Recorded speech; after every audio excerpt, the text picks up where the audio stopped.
Olhando assim, uma partitura musical pode até parecer um código secreto, né? Cheia de pontos, linhas, tudo meio misterioso. Mas, e se eu disser que no final desta nossa análise, esse código vai começar a fazer todo o sentido? Hoje, a gente vai decifrar juntos essa linguagem universal que é a música, transformando sons em símbolos que qualquer um pode sim entender. Vamos começar com essa ideia que é quase poética. Música é a arte de manifestar os afetos da nossa alma, ou seja, é pura emoção transformada em som. Só que para essa emoção poder ser compartilhada, ser recriada por outras pessoas, ela precisa de um mínimo de organização. E essa é a grande questão, não é mesmo? Como é que se pega um sentimento e se transforma em algo que pode ser tocado, cantado, compartilhado por aí? Bom, a resposta está nos fundamentos, nos ingredientes essenciais da música. Então, vamos lá ao primeiro grande segredo. Toda música, sem exceção, de uma canção de ninar bem simples até uma sinfonia super complexa, se apoia em três pilares. Pensa neles como se fossem os ingredientes base de uma receita. Sem eles, o que a gente tem não é música, é só barulho.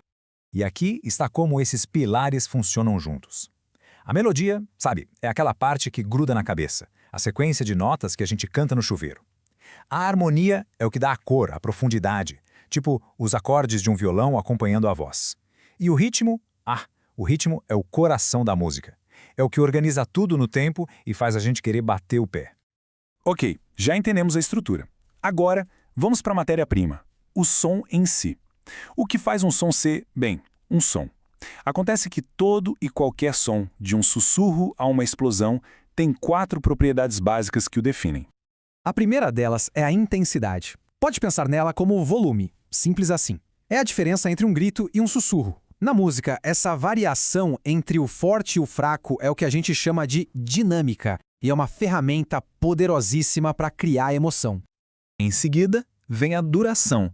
Basicamente, o tempo que um som existe. Pode ser um clique super rápido ou uma nota que se estende pelo ar, preenchendo o ambiente.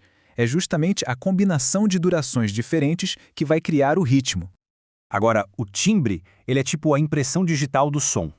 É o que faz a gente conseguir distinguir um piano de um violino, mesmo que os dois estejam tocando a mesmíssima nota, com a mesma intensidade e a mesma duração. É a cor, a textura única de cada som. E por fim, a altura. E aqui atenção, é um ponto importante. Não estamos falando de volume, tá? A altura é o que define se um som é grave ou grosso, ou se ele é agudo, mais fininho. Essa qualidade que nos permite organizar os sons em notas musicais. Essa imagem aqui resume a ideia perfeitamente. O som agudo é leve, alto, que nem o canto de um passarinho.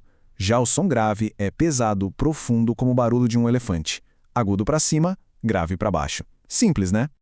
Certo, já entendemos os ingredientes. Mas como é que a gente escreve a receita? Precisamos de um lugar para organizar isso tudo. Na música, essa página em branco é a pauta, que muita gente também conhece como pentagrama.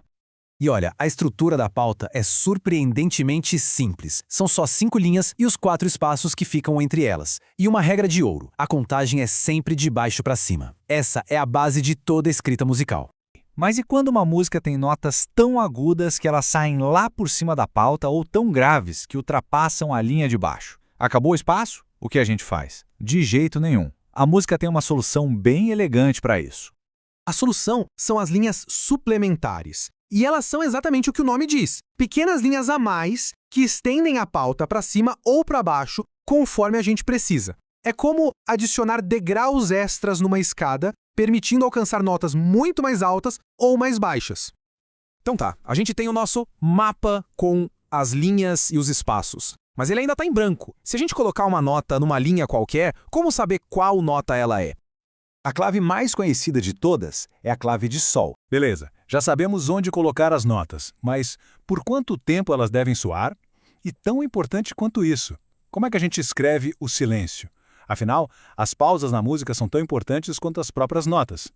Um jeito bem interessante de encarar isso é pensar no som como presença e no silêncio como ausência, quase como um valor positivo e o negativo.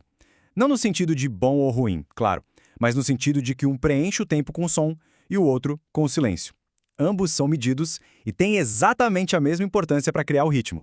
E aqui a gente vê essa ideia na prática. Para cada figura que representa uma duração de som, como a semibreve, existe um símbolo correspondente para o silêncio, a pausa da semibreve.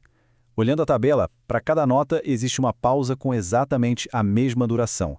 São os dois lados da mesma moeda rítmica. E assim, o círculo se fecha. A gente partiu da música como a expressão da alma e chegamos a um sistema super concreto de linhas, notas e símbolos. É a ponte perfeita entre o sentimento e a linguagem.